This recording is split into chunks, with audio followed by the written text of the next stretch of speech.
sister always prided herself on her self-control. Even after 6 years of dating, she still insisted she was untouched.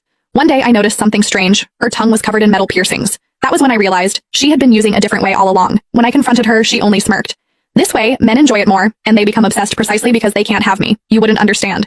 However, looking at the damage already spreading through her mouth, I could not stay silent. I told her the risks, disease, even cancer, and that men obsessed with that kind of purity weren't good people to begin with. She did not listen. That very night, she gave herself to a powerful heir. Later, when the woman he truly loved returned, he discarded her without hesitation. She laughed it off, calling him a scumbag. However, on my birthday, she hid a knife inside a cake and slammed it into my face. As the blade pierced through me, she burst into laughter. If you hadn't pushed me to give it away, why would he stop valuing me? Why would he leave me? This is all your fault. You deserve to die. When I opened my eyes again, I was back to the day I first saw the piercings on her tongue. Penny, what century are you living in? Why are you still so old-fashioned? I jolted awake. My older sister Nina Sterling was leaning over me with her tongue sticking out, wagging it back and forth in front of my face. The whole length of it was studded.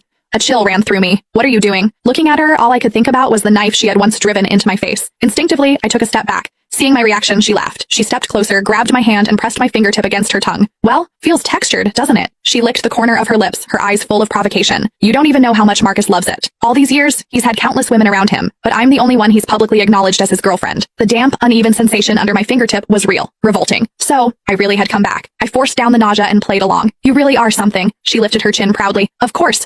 Otherwise, why would the Mercer family specifically ask for me in the marriage arrangement? I nodded. The Mercer family is well known in high society. Once you marry into them, don't forget about me. She let out a short laugh and tapped my shoulder. It's not like I didn't try to refuse the match, but what can I do? Marcus Mercer just can't get enough of me. You can be the real Sterling daughter all you want. What's yours still ended up in my hands. I smiled. The reason she was so confident was simple. A year ago, I had been found and brought back to the Sterling family their real daughter. As for her, she was only the foster child my family had taken in after I went missing. A year ago, when the Mercers came to propose the marriage, the one they originally wanted was me. Mr. Mercer admitted I was not as polished as Nina, but at least I carried the Sterling family's blood. I looked at Marcus. He was handsome. He did not object. At the time, I thought after finally finding my biological parents, and now with this marriage, things were finally turning in my favor. So I agreed, full of hope.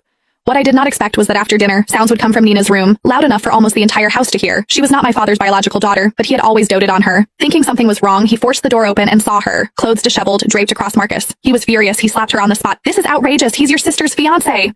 Vivian Sterling, my stepmother, immediately stepped in front of her. How is this Nina's fault? Nina is gorgeous. Everyone had been drinking. They're young, you know how it— Nina suddenly dropped to her knees in front of me, tears streaming down her face as she slapped herself. I didn't mean to, I swear. I drank what you gave me. I wasn't thinking clearly. No, I was wrong. Please don't make me leave. My father looked at me, disbelief written all over his face. Penny, sweetheart. I was about to explain that I had not done anything, but Marcus let out a light laugh and pulled Nina to her feet. They're both daughters of the Sterling family. It makes no difference to me. Nina has the better image. She's more suitable. With that, there was nothing my father could do. I left, shaking with anger, slamming the door behind me.